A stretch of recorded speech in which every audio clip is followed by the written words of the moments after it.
Hello students, welcome to magnet brains. मैं Rupali Verma. Magnet brains आपके लिए 100% फ्री एजुकेशन लेकर आता है।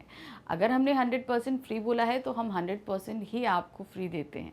कहने का मतलब ये है कि यहाँ पर ऐसा नहीं होता कि हम 2 वीडियो दिखाएं और उसके बाद तीसरे वीडियो के लिए आपसे बोले कि नहीं आपको कोई चार्ज देना पड़ेगा।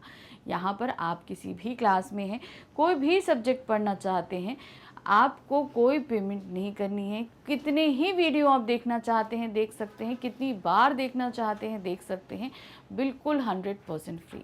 ना कोई पैकेज, ना कोई कूपन, ना कोई पेमेंट, कुछ भी नहीं करना, बिल्कुल फ्री होकर आइए यहाँ पर। बस आपको जो भी आपकी समस्या है या पढ़ना चाहते हैं उसके लिए समय निकालिए, थोड़ा अपनी एकाग्रता यानी कंसंट्रेशन के साथ यहाँ पर आइए और जो भी वीडियो देखिए बहुत ध्यान से देखिए, ताकि आपको एक ही बार में हर एक चीज़ समझ में आ जाए। तो ये तो हो गया आपको बताना के लिए कि 100% फ्री है, तो उसका फ़ायदा उठाइए। पढ़ाई में कोई भी परेशानी हो, उन परेशानी का हल आपको यहाँ पर मिल जाएगा। तो इसी तरीके से आज का जो वीडियो हम लेकर आए हैं ये भी 100% फ्री है। कैसे, देखिए ध्यान से कि जब भी आप कोई भी क्लास में पढ़ते हैं, कुछ भी पढ़ना चाहते हैं, आराम से देखिए, इसीलिए मैं बोल रही हूँ फ्री है। आज का वीडियो हमारा class 10th Hindi course B की हमारी बुक है स्पर्श भाग 2, उसके पद्य खंड का अध्याय है आत्मत्राण। इसकी हम आज मोस्ट इम्पॉर्टेंट क्वेश्चंस लेकर आए हैं। तो चलिए पहले ध्यान से समझते हैं हर एक चीज़ को। क्लास 10th हमारे पास 2 कोर्स पढ़ाए जाते हैं, कोर्स ए और कोर्स बी। तो ध्यान रखिएगा, इन दोनों ही कोर्सेज़ के पेपर बोर्ड एग्ज़ाम में एक ही दिन पढ़ते हैं, तो बहुत सतर्कता के साथ हमेशा पेपर लीजिएगा। अब कोर्स ए और बी के वीडियो जो हैं वो अलग अलग बुक्स होने के कारण अलग अलग तरीके से वीडियो भी बनते हैं। आप लोग के अक्सर कमेंट्स आते हैं कि मैम ये तो हमारे सिलेबस में नहीं है। तो सिलेबस का पढ़ने के लिए सबसे पहले आपको अपना कोर्स देखना ज़रूरी है कि आपका कोर्स क्या है। अगर आपका कोर्स ए है तो आपके पास बुक चल रही है क्षितिज भाग 2 और कृतिका भाग 2, और अगर आपके पास कोर्स बी है तो आपके पास बुक चल रही है स्पर्श भाग 2 और संचयन भाग 2। तो नेक्स्ट टाइम से जब भी वीडियो देखिए तो यहाँ वीडियो साइड में सब, भाई स्टार्टिंग में तो आपके पास लिखा रहता है, लेकिन जब अंदर स्लाइड्स आती हैं तो उनमें इस साइड में आपके हमेशा मेंशन रहता है कौन सा कोर्स है, कौन सी बुक है। क्लास तो ऊपर आपका मेंशन रहता ही है, तो बहुत ध्यान से इन सारी चीज़ों को देखकर पढ़ा करिए कि कन्फ्यूज़न नहीं होना चाहिए। तो अब जैसे मैंने बताया कि मैं कोर्स बी पढ़ा रही हूँ, तो उसकी बुक है हमारी स्पर्श भाग 2। ये हमारे 2 खंड में विभक्त बुक है। पहला आपका इसमें पद्य खंड आता है, फिर गद्य खंड आता है। पद्य खंड अर्थात काव्य खंड, जिसमें गीत, कविताएं, गज़ल, पद, साखियाँ, चौपाइयाँ, दोहे, ये सभी चीज़ें रहती हैं। तो इसमें जो आज हम पढ़ रहे हैं वो है चैप्टर आत्मत्राण, जिसे हमारे सामने प्रस्तुत किया है रविंद्रनाथ ठाकुर जी ने। किस तरीके से रविंद्रनाथ जी यहाँ पर ईश्वर से प्रार्थना करते हैं कि ऐसा नहीं कि आप हमारे ऊपर मुसीबतें नहीं लाएं, कुछ भी सिचुएशन हो जाए बस हमारे अंदर उस हिम्मत को बना कर रखिए। उन्होंने यही प्रार्थना ईश्वर से करी हुई है। ये पूरी ही ये जो हमारी एक कविता थी, हमने बहुत ध्यान से एक एक लाइन समझा है, फिर उसके बाद हमने इसकी व्याख्याएं करी हैं। उसके बाद हमने प्रश्न उत्तर भी किए, एनसीईआरटी को सॉल्यूशंस किए हैं, और फिर एमसीक्यूज किए हैं, मल्टीपल चॉइस क्वेश्चंस और कंप्लीट चैप्टर रिवीजन, सभी कुछ कर चुके हैं। तो अब हम कर रहे हैं मोस्ट इंपॉर्टेंट क्वेश्चन। ये टोटल हमारा सब्जेक्टिव जो है सारे क्वेश्चंस आएंगे इसमें, यानी कि वर्णनात्मक है। इसमें लास्ट 10th क्लास में लास्ट जितने भी ईयर से 10 सालों में पिछले जितने भी प्रश्न पूछे गए इस चैप्टर से वो सभी तो सम्मिलित हैं ही, साथ में कुछ आने वाले क्वेश्चंस भी हमने शामिल किए हैं, ताकि आपकी अच्छे से प्रैक्टिस हो जाए क्वेश्चंस को समझने की और आंसर्स को बनाने की। क्योंकि क्वेश्चन कहीं से भी बनाए जा सकते हैं, इसलिए हमें रटने से अच्छा है समझना। कभी भी कोई भी सब्जेक्ट रटने की कोशिश मत करिएगा, क्योंकि अगर आप रटते हो तो ये ध्यान रखना कि एक सीमा ऐसी आएगी कि आप भूल जाओगे, तो ये काम नहीं करना। चलिए शुरू करते हैं। पहला प्रश्न है, आत्मत्राण कविता में कवि विपदा में ईश्वर से क्या चाहता है और क्यों? वो क्या चाहता है, उसने क्या प्रार्थना कर रहा है कि जब उसके ऊपर मुसीबत आए तो वो क्या हो। देखिए क्या है, कवि ईश्वर को विपदाओं से बचाने के लिए नहीं बुलाता, यह मानव की शक्ति पर असीम विश्वास के कारण संभव हुआ है। यही मानववाद है। कवि ईश्वर की स्मृति इसलिए नहीं करना चाहता कि विपदा के क्षण से वे उसे उबार ले, बल्कि वह ईश्वर से संघर्ष की क्षमता तथा दुखों को झेल पाने की शक्ति की कामना करता है। कवि को आत्मविश्वास है कि वह ईश्वर पर निर्भरता की बजाय उनसे प्राप्त शक्ति से किसी भी विपत्ति का सामना करके स्वयं को सार्थक साबित कर सकता है। तो अब ये क्या होता है, देखिए हमारे जीवन में हर एक स्टेज में, चाहे हम छोटे हों, बड़े हों, बुजुर्ग हो जाएं, हमारी हर स्टेज में हमारे ऊपर कोई ना कोई मुसीबत, कोई ना कोई परेशानी आती रहती है। हमारे एज के अकॉर्डिंग चीज़ें आती रहती है। तो यहाँ पर ईश्वर क्या, कवि हमारे क्या प्रार्थना करते हैं ईश्वर से कि ऐसा नहीं है कि आप हमारे ऊपर मुसीबतें नहीं लाओ, विपदा नहीं लाओ, ये कामना नहीं कर रहे। वो सिर्फ इतना यहाँ पर कर रहे हैं कि हमारे अंदर इतनी शक्ति दीजिए, इतनी क्षमता दीजिए, इतनी बुद्धि दीजिए कि मैं उन मुसीबतों का सामना कर सकूं। क्योंकि हमने एक बार ईश्वर से प्रार्थना कर ली कि ठीक है हमारे ऊपर मुश्किलें मत लाइए, ईश्वर ने मान लिया वो मुश्किलें नहीं देगा। पर ऐसा तो है नहीं कि कभी नहीं आएंगी, आएंगी तो है ही है, आएंगी, अभी नहीं आएंगी, कुछ समय बाद आएंगी। तो यहाँ पर जब हम मुसीबतों से लड़ते हैं, सिचुएशन से लड़ते हैं, तो क्या होता है, हमारे अंदर हिम्मत बनती है, समझ आती है सिचुएशंस को हैंडल करने के लिए। इसलिए कभी भी ये मत सोचिए कि हमारे ऊपर मुश्किलें आए, लेकिन हमारे अंदर इतनी समझ, इतनी बुद्धि, इतनी ताकत, इतनी हिम्मत होनी चाहिए कि उन सभी से टकराकर हम आगे निकल जाएं। क्योंकि विपत्तियां हमारे को मजबूत करने के लिए हमारे जीवन में आती है। अगर वो नहीं आए और हम स्मूथ जीवन जीते रहें, तो ये याद रखिए कि हम अपनी जीवन की लड़ाई में बिल्कुल भी सही तरीके से खेल नहीं रहे हैं। कहते हैं ना, जीवन एक खेल है। इस खेल में खेलने के लिए हमें बहुत प्रैक्टिस की ज़रूरत पड़ती है, और ये प्रैक्टिस हमें कौन कराता है, हमारे जीवन में आने वाली मुश्किलें। तो मुश्किलें से हमें लड़ने की प्रार्थना जो है वो ईश्वर से करते हैं कि हमको इतनी हिम्मत और ताकत दीजिए, बुद्धि दीजिए कि हम इन सभी मुसीबतों को झेल पाएँ और आगे निकल पाएँ। मगर ऐसा ना करें कि आप हमारे जीवन में मुश्किलें नहीं लाएं, मुश्किलें आनी चाहिए। प्रश्न संख्या 2 है, आत्मताड़ कविता में कोई सहायक ना मिलने पर कवि की क्या प्रार्थना है। अर्थात जब हमारे जीवन में मुसीबत आए तब हमें कोई सहायक ना मिले, मतलब हम अगर जैसे विपदा में हैं तो हमारी कोई मदद ना करने वाला हो, तो क्या हो। आत्मताड़ कविता में किसी सहायक पर निर्भर ना रहने की बात कवि क्यों कहता है, स्पष्ट कीजिए। जब हमारे जीवन में मुसीबतें आती हैं तो हमेशा हम एक हेल्पिंग हैंड ढूंढते हैं कि हमें कोई इस मुसीबत से निकाल ले, किसी तरह मेरी कोई मदद कर दे। तो इससे हम क्या हो जाते हैं, हम दूसरे पर निर्भर हो जाते हैं। तो कवि ने क्या कहा है कि मुसीबतों में हमें कभी भी कोई सहायक ना मिले तो हमें इस चीज़ का अफसोस नहीं। तो देखिए, कवि किसी सहायक के ना मिलने पर ईश्वर से प्रार्थना करता है कि उसका पौरुष हिलने या डगमगाना नहीं चाहिए। यानी कि पौरुष का मतलब उसके अंदर की जो हिम्मत है वो कम नहीं होनी चाहिए, और आप पर और अपने लक्ष्य की प्राप्ति पर जो विश्वास है वो डगमगाना नहीं चाहिए। यदि उसका पौरुष कायम रहा तो उसे किसी की सहायता की आवश्यकता ही नहीं रह सकती। अर्थात उसके अंदर की हिम्मत अगर कायम रही तो कोई भी अगर उसे सहायता नहीं देता है तो भी वो इस सब विविधता से आगे निकल जाएगा। कभी ईश्वर से किसी सहायता के बदले अपनी संघर्ष क्षमता में वृद्धि की मांग करता है। वो कहता है कि मुझे सहायता नहीं दो, मगर लड़कर जीतने का जो साहस है वो मेरे अंदर भर दो, जिससे वह जीवन में आने वाली कठिनाइयों का डटकर एवं निर्भयता से सामना करे। तो अगर उसके अंदर ये होगा कि मुझे कोई सहायता नहीं मिल रही, तो जाहिर सी बात है, हम एक बार मान लीजिए हमको अभी मुसीबत आई, तो क्या होगा, हमें कोई सहायता मिल गई, हम उस मुसीबत से पार निकल गए। दोबारा मुसीबत आएगी तो हम फिर एक सहायता एक दूसरे की आस में बैठ जाएंगे। तो वो कवि क्या चाहते हैं कि हमें सहायता ना मिले ठीक है, लेकिन हमारे अंदर की हिम्मत बनी रहे, क्योंकि एक बार सहायता मिलेगी तो हम हर बार में आस देखेंगे कि हमको मिल जाए। लेकिन यहाँ पर क्या होगा, हम अंदर से कमज़ोर हो जाएंगे। तो यहाँ कभी वो नहीं चाहते कि वो अंदर से कमज़ोर हो, इसीलिए वो कहते हैं कि हमारे अंदर का पौरुष बना रहे, अर्थात अंदर की हिम्मत बनी रहे, आप पर विश्वास बना रहे। मैं उस मुसीबत से लड़कर आगे निकल जाऊंगा, मुझे इसकी सहायता की, किसी की भी सहायता की आवश्यकता नहीं है, क्योंकि तब मैं जब किसी मुसीबत का सामना करूंगा तो पूरी तरीके से निडर बनूंगा और कठिनाइयों से लड़कर आगे निकल जाऊंगा। प्रश्न संख्या 3 है, क्या आत्मताड़ कविता अन्य प्रार्थना गीतों से अलग है।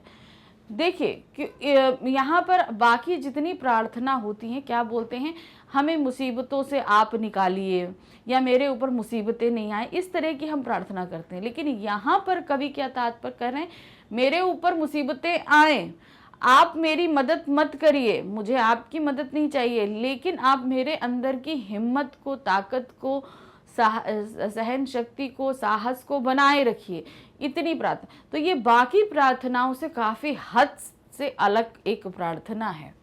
कवि ये प्रार्थना अन्य प्रार्थना गीतों से प्रायः अलग लगती है। सामान्यतः प्रार्थना गीतों में ईश्वर से दुख से मुक्ति की विनती होती है कि आप हमारे दुख का निवारण कीजिए। सहायता की प्रार्थना होती है कि ईश्वर हमारी सहायता करे, तथा संकटों से उबारने की व्याकुलता के साथ मांग होती है। साथ ही बाकी प्रार्थनाओं में क्या रहता है कि भाई हमें किसी भी तरीके से इस मुसीबत से आप निकाल लीजिए, ये अंदर की जो व्याकुलता है ये हमको प्रकट करते हैं। ईश्वर को ही सब कुछ माना जाता है, माता पिता बंधु आदि सब कुछ, ऐसे प्रार्थना गीतों में आत्मविश्वास का अभाव होता है। तो यहाँ पर ईश्वर को हम सब कुछ मान बैठते हैं, और जब हम ये प्रार्थना करते हैं कि ये सारी प्रार्थनाएं करते हैं तो हमारे अंदर का आत्मविश्वास कहीं खत्म हो जाता है। आत्मदान कविता में कवि ईश्वर की प्रार्थना किसी विपत्ति से उबरने के लिए नहीं करता, बल्कि विपदाओं से भय रहित संघर्षों की चेतना की चाह करता है। जबकि आत्मत्राण कविता में क्या चीज दी गई है कि वो यहाँ से क्या बोल रहा है कि हमें विपत्ति से उबरने के लिए ताकत दीजिए, कि ये जो विपत्ति है उससे मैं लड़ सकूं, आगे निकल सकूं, ये ताकत आप मुझे मेरे अंदर दीजिए।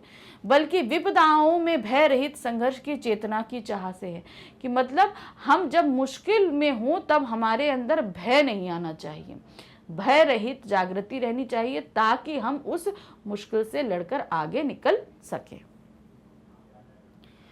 कवि ईश्वर से सहायता नहीं चाहता, बल्कि वह पौरुष बल चाहता है। सहायता नहीं चाहता, वो अपने अंदर की शक्ति को चाहता है, जिसके माध्यम से हर संकट का सामना व साहस एवं गंभीरता पूर्वक कर सके। कवि ईश्वर से स्वयं को तारने की मांग नहीं करता, बल्कि तैरने यानी संकट से बाहर निकलने की क्षमता प्रदान करने की कामना करता है। वो ये नहीं कहता कि आप मुझे इस संकट से निकालिए, वो कहता है कि आप मेरे अंदर इतनी हिम्मत भरिए कि मैं खुद इस संकट से तैरकर बाहर निकल जाऊं, अर्थात ये जो संकट है इससे लड़कर आगे निकल जाऊं। वो ईश्वर से किसी तरह की सहायता की उम्मीद नहीं रखता, ना ही वो चाहता है। सिर्फ वो चाहता क्या है, मेरे अंदर की हिम्मत को बनाकर रखिए। प्रश्न संख्या 4 है, नत शिर होकर सुख के दिन में तब मुख पहचानूं छिन्न छिन्न में। अब यहाँ पर हमारे सामने जो पंक्ति दी गई है इसका भाव अर्थ करना, व्यक्त करना है कि इसका भाव है क्या। फिर से देखिए, नत सिर होकर सुख के दिन में तब मुख पहचानूं छिन्न छिन्न में। अब यहाँ पर कवि जो कह रहे हैं क्या है ये देखिए, प्रस्तुत काव्य पंक्ति में कवि रविंद्रनाथ ठाकुर कहना चाहते हैं कि जब कभी मेरे जीवन में सुख के दिनों का आगमन हो, यानी कि जब अच्छे दिन चल रहे हों, तो हर दिन के प्रत्येक क्षण में तुम्हारा अर्थात ईश्वर का मैं स्मरण करता हूँ। अक्सर क्या होता है कि हम दुख के दिनों में ईश्वर का स्मरण करते हैं, लेकिन सुख के दिनों में ईश्वर का स्मरण नहीं करते।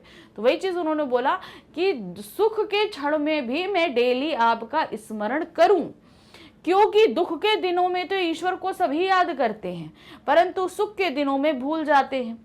कवि रविन्द्रनाथ जी यह भी प्रार्थना करते हैं कि जब दुख के दिन हो तो मैं आप पर कभी संदेह ना करूं और अपने दुखों के लिए कभी भी आपको दोषी ना ठहराऊं। यानी कि दुख के दिनों में तो सभी आपको स्मरण करते हैं, लेकिन मैं सुख के दिनों में भी नित आपका स्मरण करना चाहता हूं। और साथ ही साथ क्या बोलते हैं कि ये कि मैं जब मेरे ऊपर दुख का समय आए तो कभी भी मैं आप पर संदेह नहीं करूं, हे ईश्वर आपने ये क्या कर दिया। भाई दुख के क्षण तो आते ही हैं हमारी परीक्षा लेने के लिए, तो वो क्या कह रहे हैं, संदेह ना करूं और अपने दुखों के लिए कभी भी आपको दोषी न ठहराऊं, क्योंकि हमारा सुख दुख हमारे कर्मों पर डिपेंड होता है। तो वही चीज वो यहाँ कह रहे हैं कि जो भी मेरे पास दुख आए उसके लिए मैं आपकी जिम्मेदारी नहीं चाहता, आपको दोषी नहीं ठहराना चाहता। तो ये वो प्रार्थना कर रहे हैं कि दुख के समय हमारे अंदर इतनी हिम्मत और सद्बुद्धि बनी रहे। प्रश्न संख्या 5 है, हाँ अब यहाँ पर भी पंक्तियां दी गई हैं, इसका भाव स्पष्ट करना है। हानि उठानी पड़े जगत में, लाभ अगर वंचना रही, तो भी मन में ना मानूच है। यानी कि अगर मुझे जो है हानि उठानी पड़ती है, अगर कोई भी चीज़ होती है जहाँ मुझे नुकसान उठाना पड़े, तो उसके लिए भी मैं दिल से दुखी ना हूँ। तो देखिए क्या है, कवि मानता है कि यदि उसके लाभ को वंचना यानी धोखा समझकर ईश्वर कम करना चाहे, यानी कि हम कोई जैसे अच्छा काम करते हैं, कोई उसको गलत समझ लेता है, तो उसको हमें जो है हम नहीं चाहते कि वो सारी चीज़ें हमें समझकर हमें लाभ, अगर हमें हानि उठानी पड़ती भी है, तो कवि कहता है कि यदि मुझे हानि उठानी पड़े तो भी मैं मन में अपना सर्वनाश ना मान बैठूं, मैं निराशा से ना भर जाऊं। तो कहने का तात्पर्य ये है कि भाई सिचुएशन ऐसी होती है कि कभी कभी कि हमको तो बड़ा अच्छा लाभ हो रहा होता है, हम बड़े खुश होते हैं, लेकिन उसी लाभ में कभी कभी हमारे लिए हानि भी आ जाती है। तो उस हानि के लिए मैं आपको दोषी कभी भी नहीं ठहराना चाहता हूँ और ना ही मैं दुख मानना चाहता हूँ। क्यों? क्योंकि भाई देखिए, जब इतना लाभ कराया है, थोड़ी सी हानि होगी, तो कहते हैं ना, लाभ और हानि सिक्के के दो पहलू हैं।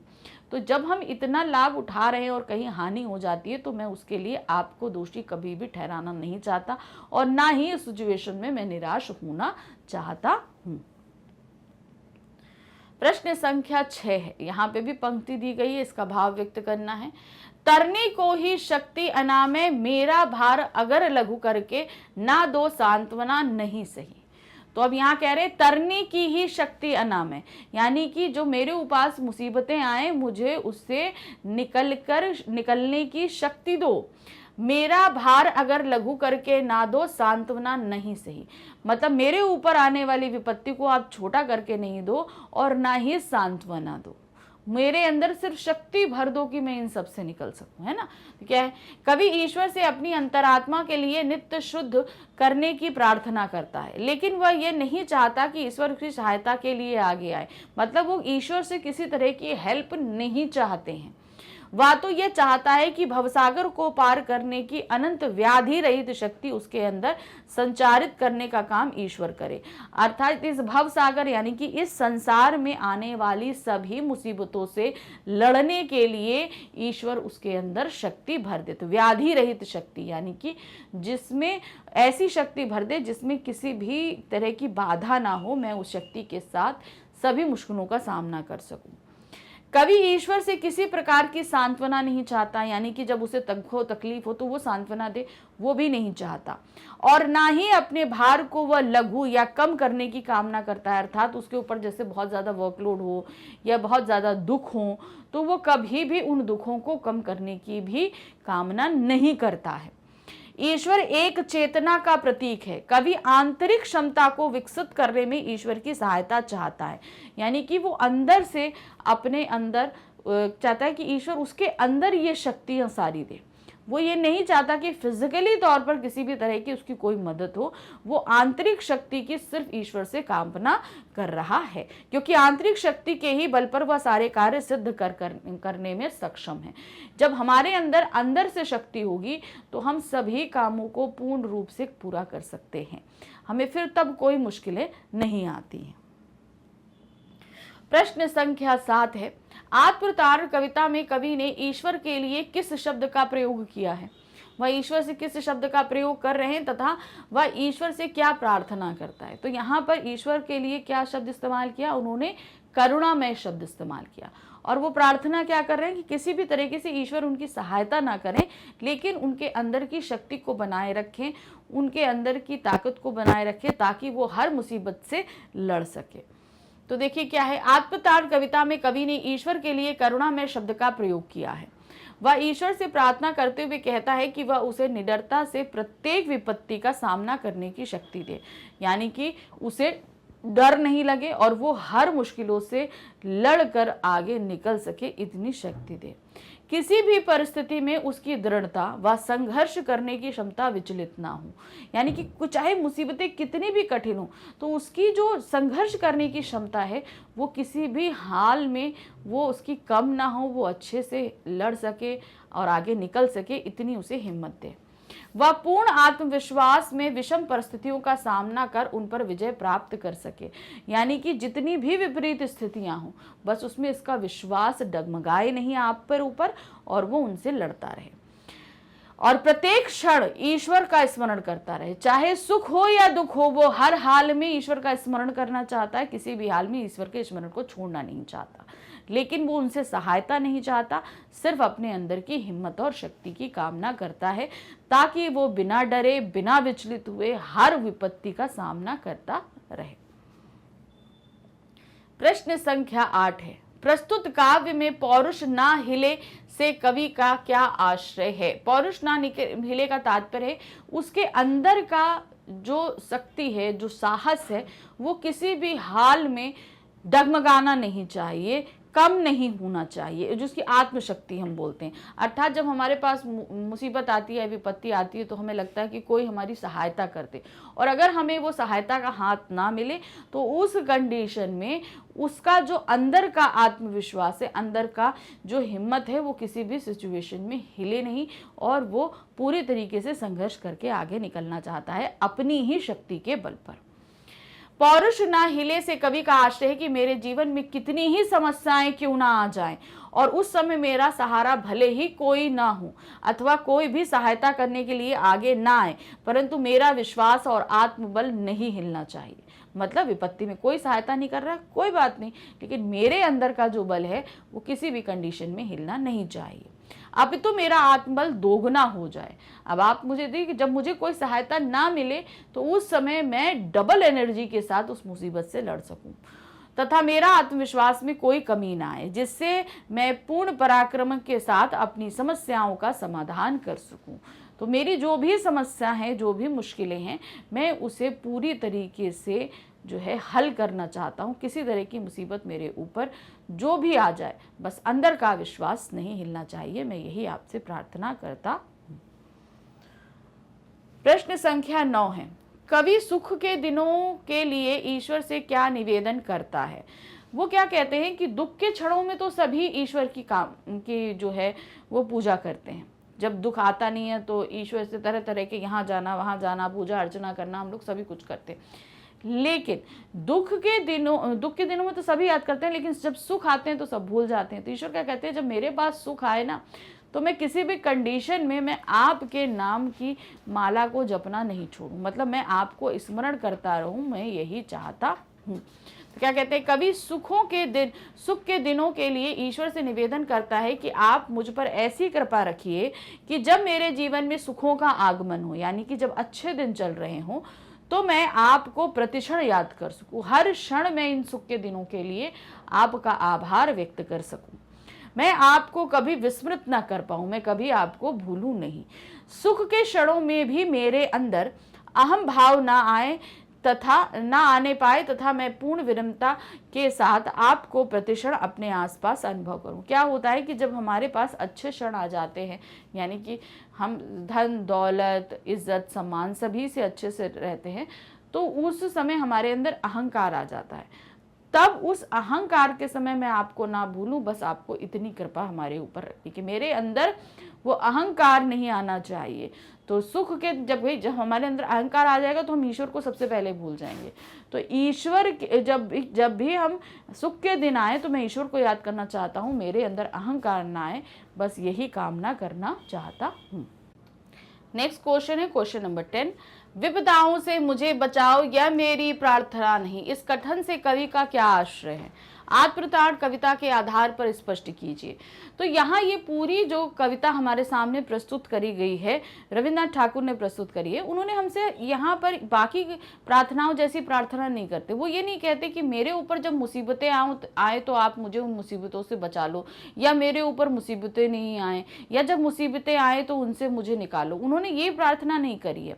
वो उनसे क्या कहते हैं कि जब भी मेरे ऊपर मुसीबतें आए तो मेरे अंदर इतनी शक्ति दीजिए, इतनी समझ दीजिए, इतनी ताकत दीजिए कि मैं उन विपदाओं से लड़कर अपने आप को आगे निकाल सकूं।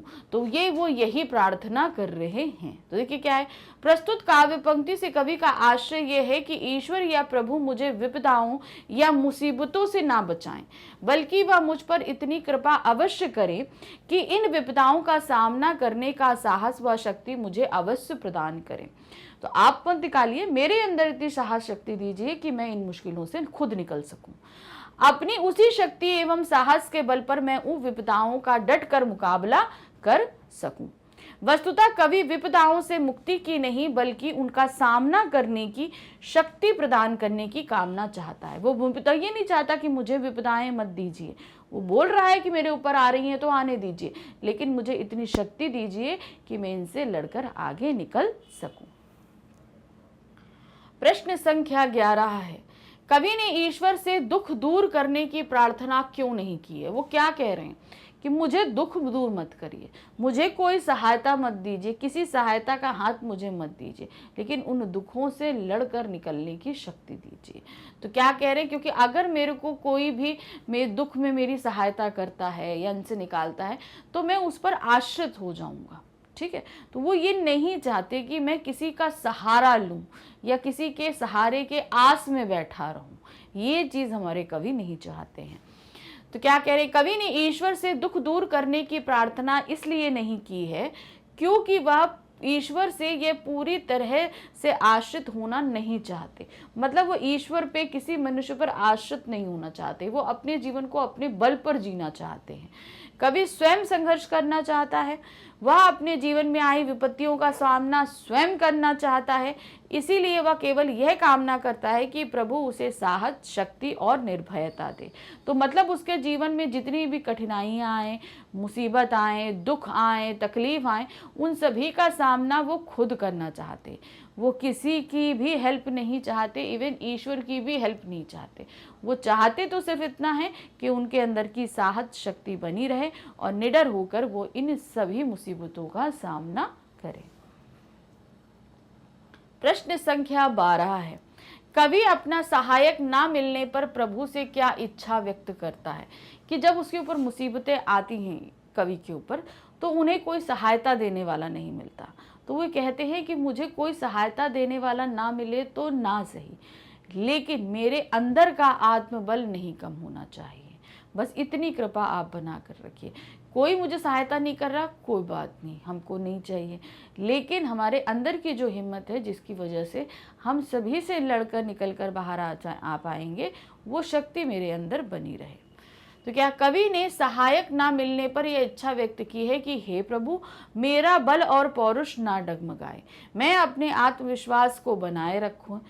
कवि जानता है कि आत्मविश्वास व्यक्ति की बड़ी से बड़ी चुनौती का सामना भी सरलता से कर सकता है।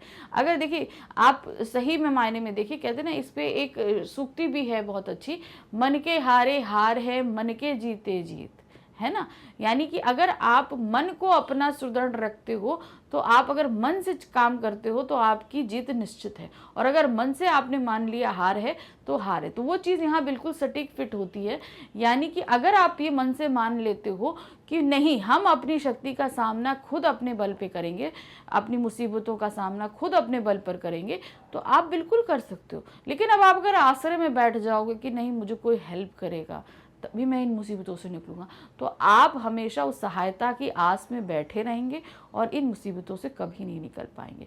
आपको खुद हाथ पैर मारने, जैसे होता है ना कि जब हम पानी में डूब रहे होते तो हमें खुद अपने आप हाथ पैर मारने पड़ते हैं, तो उसी तरीके से यहाँ पे भी हमें खुद अपनी हिम्मत के साथ आगे बढ़ना होगा।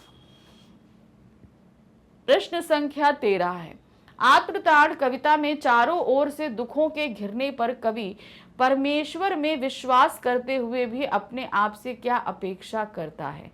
यानी कि वो कहते हैं कि मैं चारों तरफ से जो है मुसीबत, मतलब कभी कभी ऐसी मुसीबत आती है कि हर तरफ, जिस तरफ जाओ उस तरफ से मुसीबत हमारी तरफ चली आती है। तो वही चीज़ कहा है कि मैं चारों तरफ से मुसीबतों से घिरा हूँ, उस भी कंडीशन में वो ईश्वर से प्रार्थना करते हैं कि मेरे अंदर का धीरज, जो पेशेंस होता है, वो मेरे अंदर का साहस, समझ, शक्ति कमज़ोर नहीं हो। बस उन्होंने यही प्रार्थना की, चाहे जितनी मुसीबतें दे दो, लेकिन मेरे अंदर की ये शक्ति हमेशा बनाए रखना। तो क्या कह रहे हैं, आत्मत्राण कविता में कवि चारों तरफ से दुखों के से घिरने पर परमेश्वर में विश्वास करते हुए अपने आप से यह अपेक्षा करते हैं कि ऐसी स्थिति में भी उनका धैर्य बना रहे। कि मतलब मुसीबतें जब बहुत सारी हों तो किसी भी कंडीशन में वो ईश्वर के ऊपर से विश्वास नहीं खोएं, उनका ईश्वर के ऊपर विश्वास बना रहे और उनके अंदर की जो शक्ति और धीरज है वो भी बना रहे। वह अपने सामने विद्यमान कठिन परिस्थितियों पर नियंत्रण एवं विजय प्राप्त कर सकें। यानी कि जब उनके अंदर ये धैर्य धीरज बना रहेगा तो वो क्या होगा, चाहे जितनी कठिन परिस्थितियां होंगी उनका सामना करके वो आगे निकल सकता है।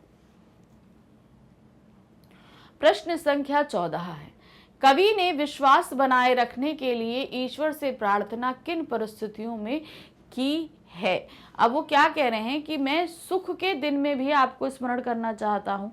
दुख में तो भाई सभी करते हैं, जब मेरे पास भी आएगा दुख तो मैं भी करूँगा, तो सुख के दिनों में भी मैं आपका स्मरण करना चाहता हूँ। और क्या कहते हैं, विश्वास बनाए रखने के लिए ईश्वर से प्रार्थना किन परिस्थितियों में कर रहे हैं, कि सुख के दिनों में स्मरण कर रहा हूं क्योंकि मेरे पास सुख के दिन आए हैं, इसके लिए मैं आपको धन्यवाद दे रहा हूं। लेकिन जब दुख के क्षण आए तो उसके लिए भी मैं आपको कभी भी ब्लेम नहीं करूं। होता है ना कि ईश्वर भगवान मैंने तो सब अच्छा किया था, आपने मेरे ऊपर ये तकलीफ क्यों भेज दी। तो दुख के क्षणों के लिए मैं आपको ब्लेम नहीं करना चाहता, मैं आपको उसके लिए उत्तरदायी नहीं ठहराना चाहता और हर परिस्थिति में मैं आपसे जो है अपने अंदर की शक्ति बनाए रखने की प्रार्थना करता हूँ। तो देखिए क्या है, कवि रविन्द्रनाथ ठाकुर ईश्वर को दुख में ही नहीं वरन सुख के दिनों में भी हर पल स्मरण करना चाहते हैं।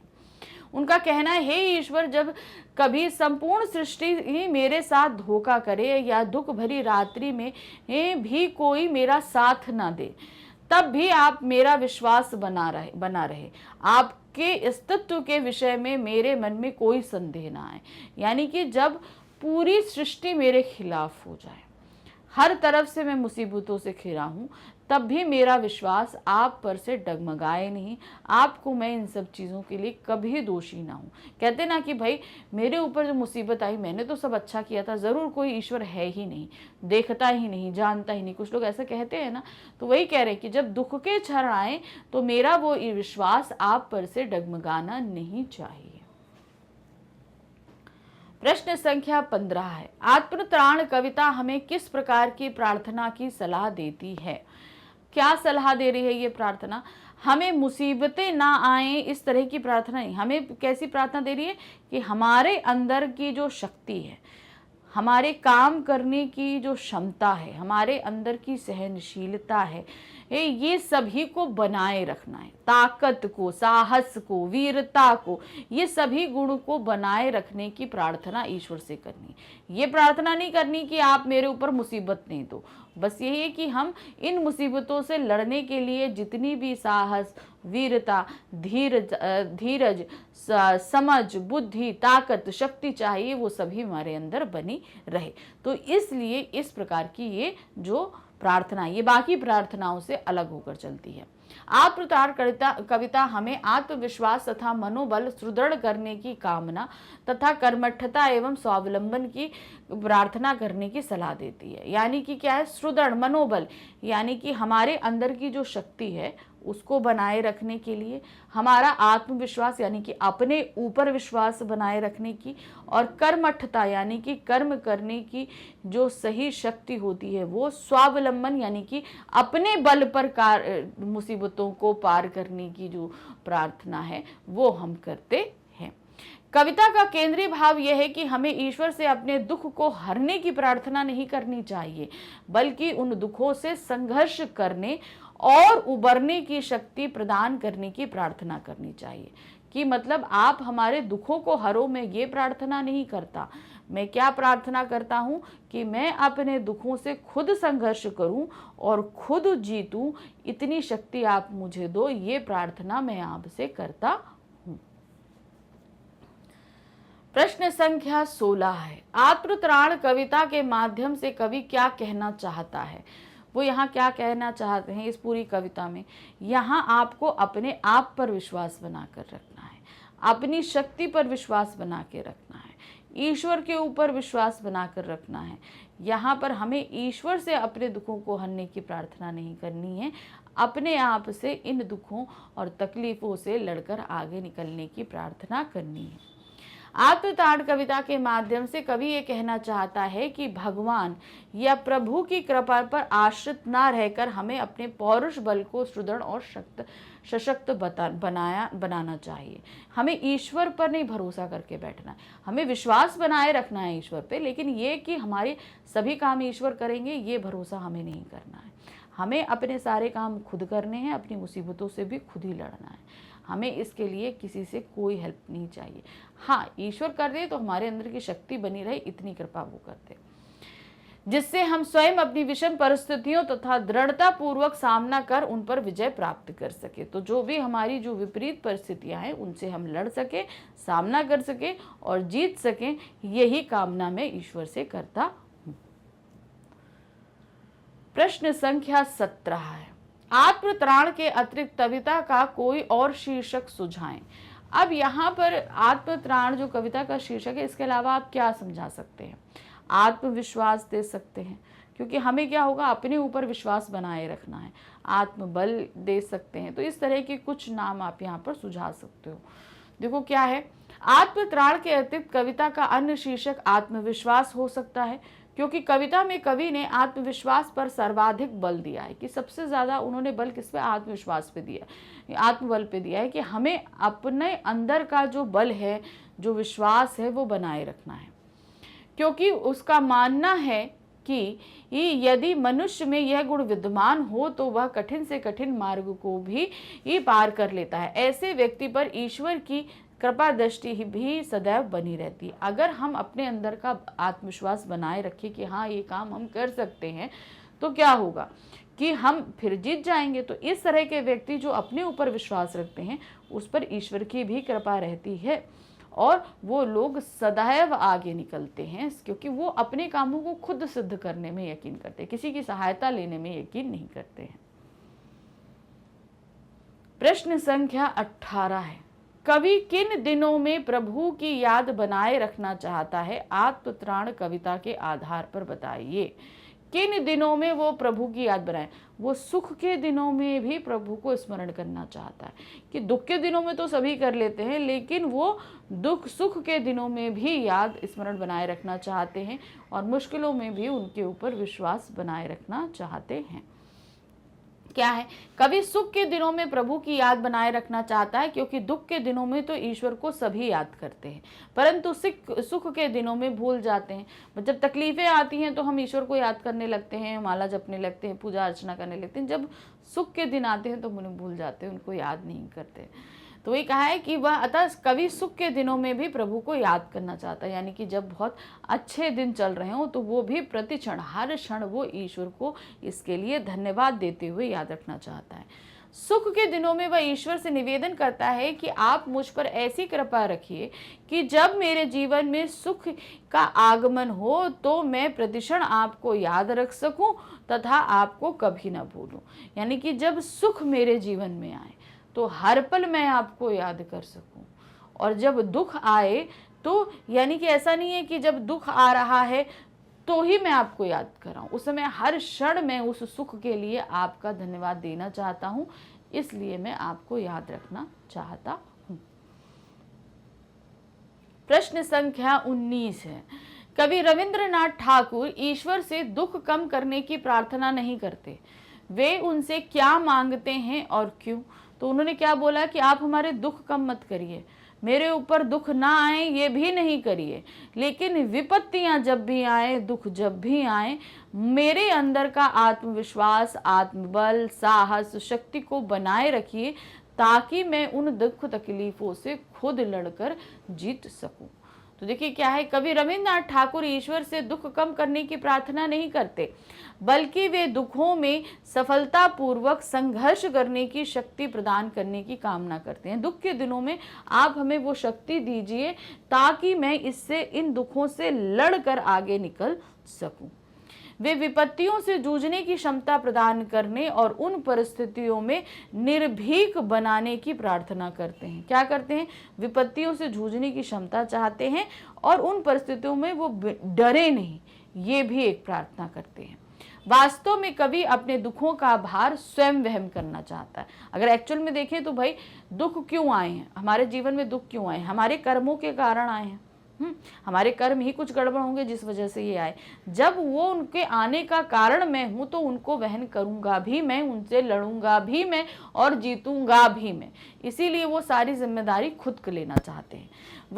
वह ईश्वर पर पूरी तरह आश्रित रहना नहीं चाहते, क्योंकि जब हम किसी पर आश्रित हो जाते हैं तो उसके सहारे की हर उसमें हमको उम्मीद रहती है। जब भी मुसीबत आएगी तो हमें लगेगा अरे यार वो तो हमको सहारा दे ही देगा, और उस सहारे की चाह में हम बैठकर कितना समय बर्बाद कर देते हैं, है ना।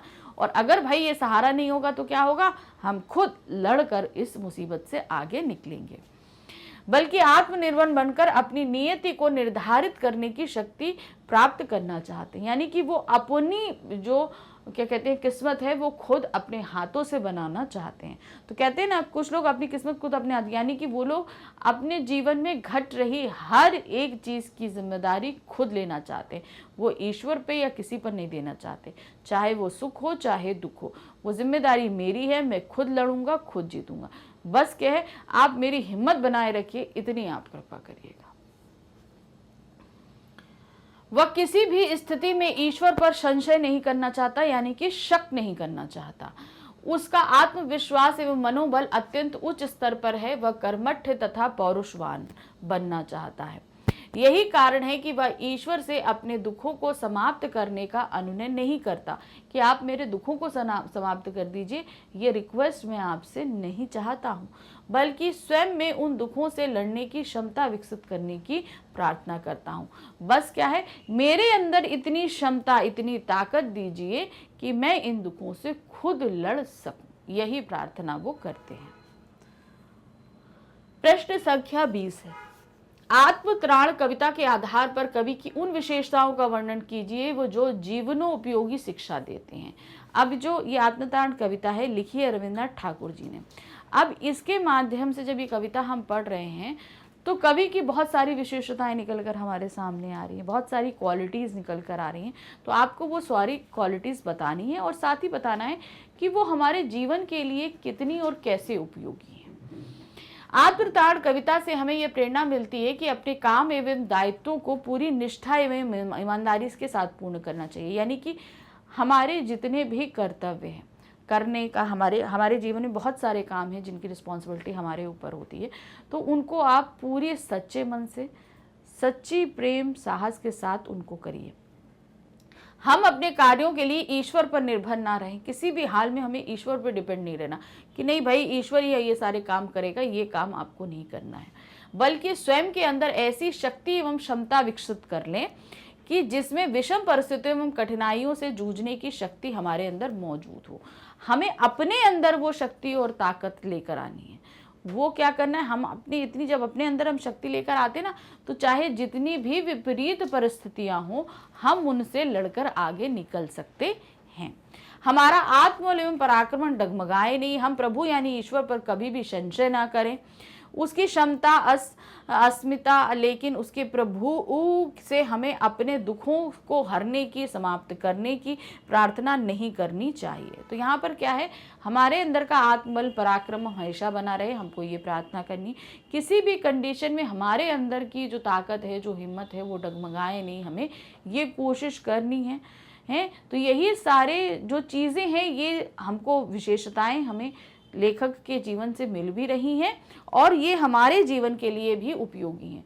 क्यों? क्योंकि भाई अगर ये सारी चीज़ें क्वालिटी हमारे अंदर आ जाएंगी ना, तो हम हर अपनी मुसीबत का सामना खुद कर सकते हैं, किसी के आसरे में नहीं बैठेंगे ना।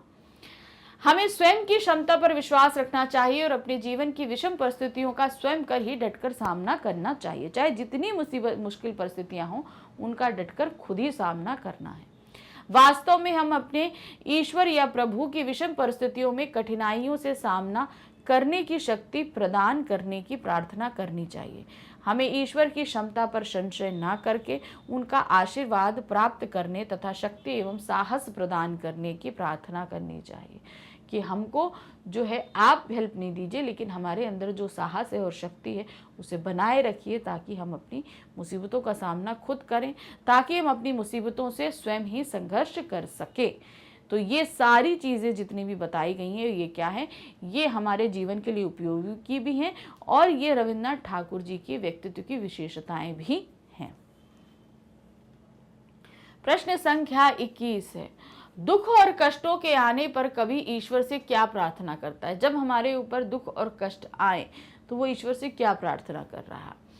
कवि ईश्वर से विपदाओं से बचने की प्रार्थना नहीं करता अथवा दुख संताप से परेशान हृदय को सांत्वना देने की प्रार्थना नहीं करता, यानी कि मेरे ऊपर दुख आए ना आए ये भी प्रार्थना नहीं करता, ना ही वो दुख में हमको संतोष दे, हमें दिलासा दे, हम ये भी नहीं चाहते, हम ये भी प्रार्थना नहीं करते। वह केवल यह प्रार्थना करता है कि विपदाओं से विचलित और भयभीत ना हो, यानी कि जब उसके ऊपर मुसीबतें आए तो वो बिल्कुल परेशान नहीं हो, वो डरे नहीं उन मुसीबतों से, वो ये प्रार्थना करता है। वह निर्भीक होकर उनका सामना करने की शक्ति चाहता है, मतलब वो बिना डरे इन शक्तियों, इन सारी मुसीबतों को सामना करने की शक्ति चाहता है, निर्भीकता चाहता है, साहस चाहता है, शक्ति चाहता है, आत्मबल चाहता है, वो ये सारी चीज़ों को पाने की प्रार्थना करता है। उसके ऊपर दुख ना आए वो इस तरह की प्रार्थना नहीं चाहता, वो इन मुसीबतों से ईश्वर हमें निकाल ले ये प्रार्थना नहीं चाहता, वो दुख के दिनों में हमको सांत्वना दे, हम ये नहीं चाहते। हम चाहते हैं कि हमारे अंदर की शक्ति बनी रहे। प्रश्न संख्या 22 है, क्या कवि की यह प्रार्थना आपको अन्य प्रार्थना गीतों से अलग लगती है, यदि हाँ तो कैसे। बात सही है, ये बाकी अन्य प्रार्थना गीतों से बिल्कुल भी अलग है। बाकी प्रार्थना गीत हमें क्या बोलते हैं, हमें दुख से बचा लो, हमें मेरे ऊपर दुख नहीं आए, मेरे दुखों को कम कर दो, इस तरह की प्रार्थना होती है। लेकिन ये प्रार्थना क्या है कि मेरे ऊपर दुख आए, आप उन दुखों को कम भी नहीं करो, लेकिन उन दुखों से लड़ने की जो शक्ति है वो मेरे अंदर बनी रहे, मैं ये चाहता हूँ। तो इस तरीके से ये अलग अलग है। कवि ये प्रार्थना अन्य अनेक प्रार्थनाओं से भिन्न है। अधिकांश प्रार्थनाओं में कष्ट हरने, इच्छा पूर्ति करने की याचना व ईश्वर आश्रय का अनुग्रह होता है, कि मतलब भाई आप हमारी इच्छा, हमारे कष्टों को दूर कर दो, हमारी इच्छा को पूरा कर दो, ईश्वर के आश्रय में मैं चला जाऊं, इस तरह की प्रार्थनाएं होती हैं। इसमें परमात्मा में आत्मविश्वास, मनोबल दृढ़ करने की कामना व कर्मठता, स्वावलंबन की याचना की गई है।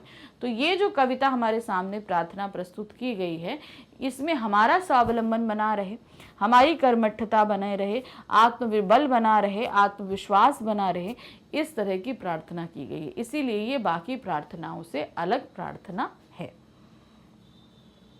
प्रश्न संख्या 23 है, कवि अंत में क्या प्रार्थना करता है। वो अब ये पूरी उसमें कविता में इन्होंने प्रार्थना ही करी, लेकिन आखिर में वो प्रार्थना क्या कर रहे हैं।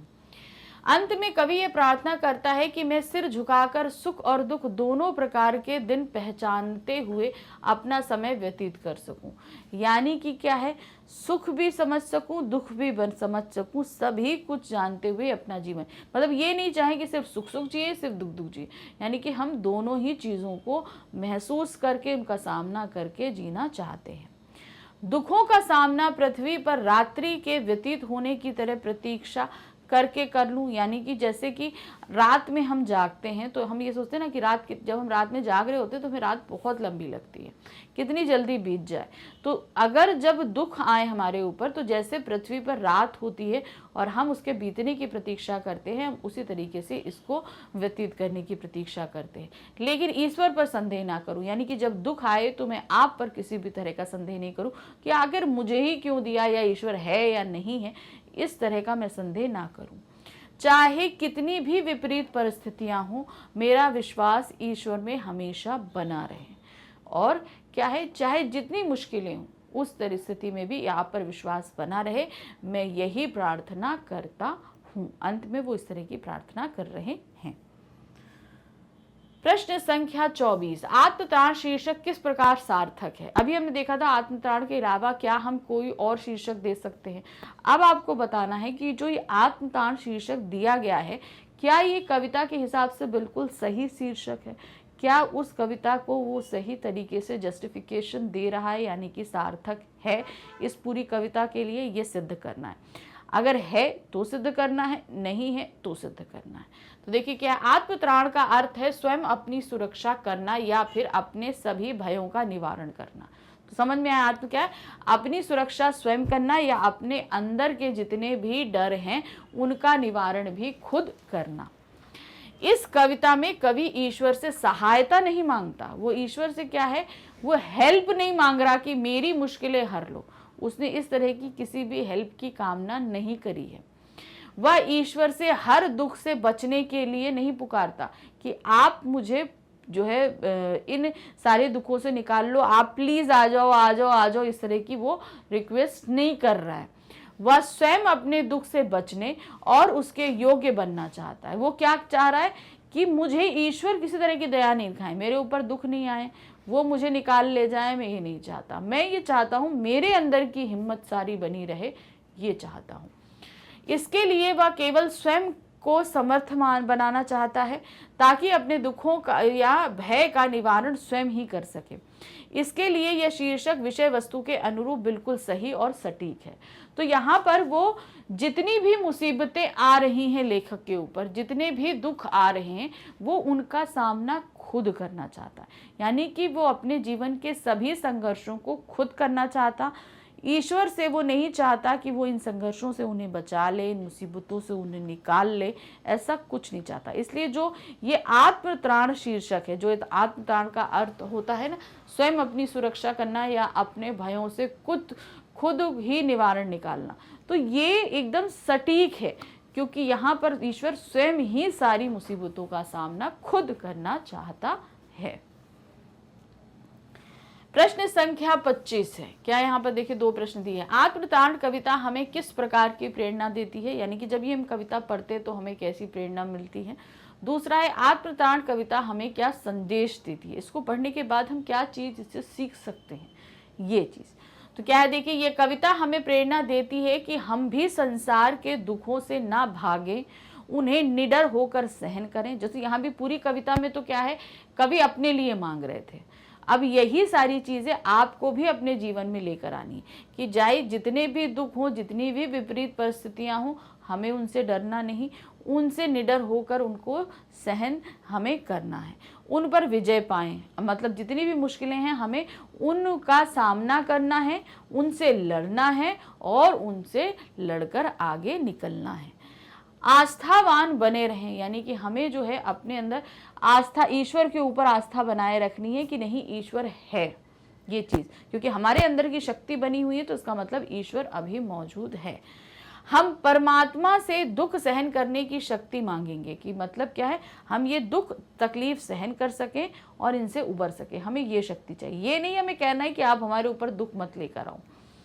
हम सुख में भी परमात्मा को याद करना तथा उनके प्रति कृतज्ञता प्रकट करना ना भूलें। यानी कि जब दुख का समय हो तो उस समय हमें जो क्या है, ये नहीं है कि जब सुख का समय आ गया तो हम ईश्वर को भूल जाए, वो काम नहीं करना।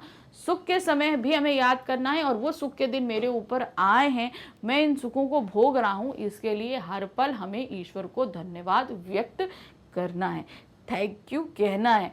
ये नहीं है कि भाई दुख में याद कर लिया और सुख में हम ईश्वर को भूल गए हैं। तो इस तरीके से हमने इस पाठ के सभी प्रश्न उत्तर फटाफट कर लिए। तो देखा ना, कविता बहुत आसान थी, हमने पढ़ी हुई थी, तो इसलिए क्वेश्चन आंसर्स को करने और समझने में हमें ज़्यादा वक्त नहीं लगा, हमने फटफट कर लिया। तो काव्य खंड के जितने भी चैप्टर्स हैं उन्हें पहले समझिए, जब आप समझ लोगे तो बहुत ईजी वे से आप उनको सबको कर सकते हो। तो यहाँ तो हमने कर लिया, लेकिन जैसे कि हमने आपको वीडियो के शुरू में बताया था कि मैग्नेट ब्रेन्स आपको 100% फ्री एजुकेशन दे रहा है। तो बात ये है कि ये जो वीडियोस फ्री एजुकेशन के बन रहे हैं ये आपको मिलेंगे कहाँ पर, ये सभी आपको मिल रहे हैं यूट्यूब पे, हमारी वेबसाइट magnetbrains.com पे और हमारे ऐप पे। तीनों ही जगह आप कहीं पर भी जाएंगे 100% फ्री वीडियो ही पाएंगे। लेकिन अगर आप हमारी वेबसाइट पर या ऐप पर आते हैं तो यहाँ पर आपको हर एक चीज़ बड़ी सिस्टमैटिक ढंग से अरेंज मिलेगी। जैसे हम लोग जब पढ़ाई करते हैं तो किसी भी सब्जेक्ट की हमने बुक उठाई तो वहाँ पर हमने बुक खोली तो हर एक चीज़, एक चैप्टर है, उस चैप्टर के सारे टॉपिक हैं, क्वेश्चन आंसर है, टोटली एक सीक्वेंस में अरेंज होते हैं। उसी तरीके से यहाँ पे भी आपको सारी चीज़ें अरेंज मिल रही हैं। एक टॉपिक के बाद दूसरे टॉपिक को देखने के लिए कोई मशक्क़त नहीं करनी पड़ रही, कोई परेशानी नहीं उठानी पड़ती है। आपको करना क्या है, आप जब हमारे चैनल पर या आप हमारे ऐप पर आते हो तो आपको सिंपल क्या करना है, सबसे पहले आपको अपनी जो मीडियम है सिलेक्ट करना है। आप जैसे हिंदी मीडियम है या इंग्लिश मीडियम है, किसी भी बोर्ड में, यूपी, बिहार, एमपी, किसी भी बोर्ड में है, आपको वो सिलेक्ट करना है। जैसे ही आप सिलेक्ट करोगे आपके सामने उसके सारे क्लासेस आ जाएंगे। जिस भी क्लास में आप उसे सिलेक्ट करो, क्लास सेलेक्ट करते ही आपके सामने क्लास में जितने भी सब्जेक्ट्स हैं, जितनी भी बुक्स हैं, सब सामने हैं। अब आपको अपनी बुक सेलेक्ट करनी है। बुक सेलेक्ट करते ही आपके सामने बुक में जितने भी चैप्टर हैं तुरंत सारे सामने दिख जाएंगे। जो चैप्टर पढ़ना है उसे क्लिक करिए, करते ही उसके अंदर के सारे टॉपिक्स और पैटर्न आपको दिखाई देंगे। टॉपिक्स मतलब एक चैप्टर को हम कई टॉपिक्स में अलग अलग एक्सप्लेन करते हैं, वो सारी चीज़ें हैं। आप अच्छे से सारा एक्सप्लेनेशन पढ़ लो, फर्स्ट पैटर्न हमारा कंप्लीट हो जाता है। फिर आते हैं बुक के पीछे के क्वेश्चन आंसर्स, उसके लिए नेक्स्ट वीडियो है एनसीईआरटी सॉल्यूशन, उन्हें देखिए, सेकंड पैटर्न कंप्लीट। फिर उसके बाद आ जाते हैं कि हमसे 2 तरीके के प्रश्न हमसे एग्जाम में पूछे जाते हैं, ऑब्जेक्टिव और सब्जेक्टिव। मल्टीपल चॉइस क्वेश्चन का एक वीडियो है। इस तरीके से आपका थर्ड पैटर्न कंप्लीट। फिर फोर्थ पैटर्न में हम आ जाते हैं जहाँ पर आपसे सब्जेक्टिव क्वेश्चन हैं, यानी कि मोस्ट इंपॉर्टेंट क्वेश्चन, जहाँ आपको आप पढ़कर सारे जो है सब्जेक्टिव क्वेश्चंस को समझ सकते हैं। तो सारी पढ़ाई कर लेने के बाद आती है रिवीजन की बारी। तो नेक्स्ट वीडियो है कंप्लीट चैप्टर रिवीजन, जहाँ पर आप टोटली पूरा रिवाइज कर सकते हैं, पूरा फुल चैप्टर और कुछ क्वेश्चन आंसर्स। Revision complete. अब आ गई एग्जाम्स की बारी, तो एग्जाम्स की भी तैयारी हम आपको करा रहे हैं। आपके लिए हर सब्जेक्ट के अलग अलग सैम्पल पेपर्स आते हैं, उनको सॉल्व करिए, अच्छे से आपकी प्रैक्टिस हो गई। बोर्ड क्लासेस के लिए हम प्रीवियस ईयर क्वेश्चन पेपर्स भी आपके हर सब्जेक्ट के लिए अवेलेबल हैं, उनको सॉल्व करिए, समझिए कि कैसे आपसे बोर्ड में क्वेश्चंस पूछे जा रहे हैं। तो इस तरीके से आपकी पूरी तैयारी हमने करा दी। जहाँ चैप्टर की पूरे साल की तैयारी कराई, वहीं एग्जाम्स की भी तैयारी हो जाती है। तो ये सभी कुछ आपको विद क्वालिटी कंटेंट और टीचर के एकदम बेहतरीन एक्सप्लेनेशन के साथ मिल रहा है 100% फ्री। तो इसका फ़ायदा उठाइए और अपनी पढ़ाई अच्छे से करते रहिए। मिलेंगे नेक्स्ट वीडियो में। Thank you for watching. Bye bye.